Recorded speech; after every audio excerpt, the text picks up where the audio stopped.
Hello, welcome back to a new video. In this video, we're going to talk about page detention. So page detention was invented by vLLM a while ago, and it solves the problem of memory fragmentation in LLMs. So let's go through an example. The way LLMs work is we generate tokens, right? And we wait for this special EOS token that stands for end of sequence, and that is when we send the results back to the user. And so typically what you need to do is you need to allocate memory pretty conservatively because you don't necessarily know when the end of sequence token is going to happen.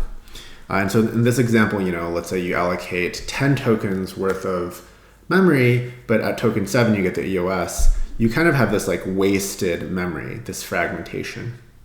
And then in addition to the internal fragmentation, there's also this idea of external fragmentation, which is the memory allocator itself that's giving you these blocks of memory might not be able to give a contiguous block of memory, even though as a whole, in theory, there should be, had we managed the memory better. And so we can see that in this example where imagine you have this 128 bytes. Request 1 comes in, you allocate this area. Request 2 comes in, you allocate this area. Request 3 comes in, you allocate this area. And request 4 is smaller than this plus this, but is bigger than either one of these individually.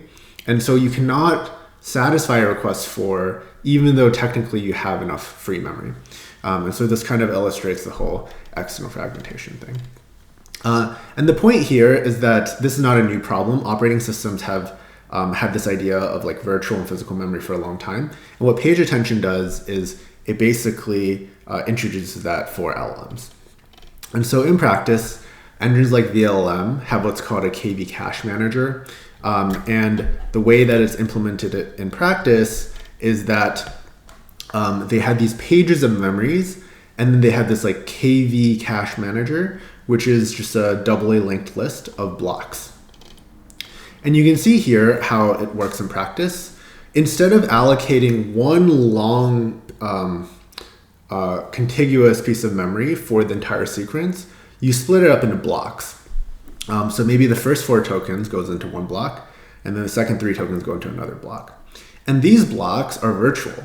So there's a block table where you can map from these virtual blocks, these logical blocks, into the physical blocks.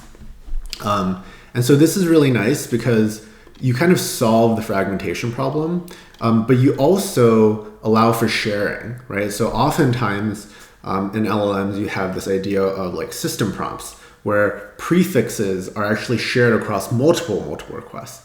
And in this case, what you could do is you could have a single block that multiple requests uses.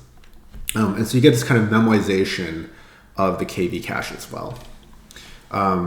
So anyways, like in practice, this is like a very big thing.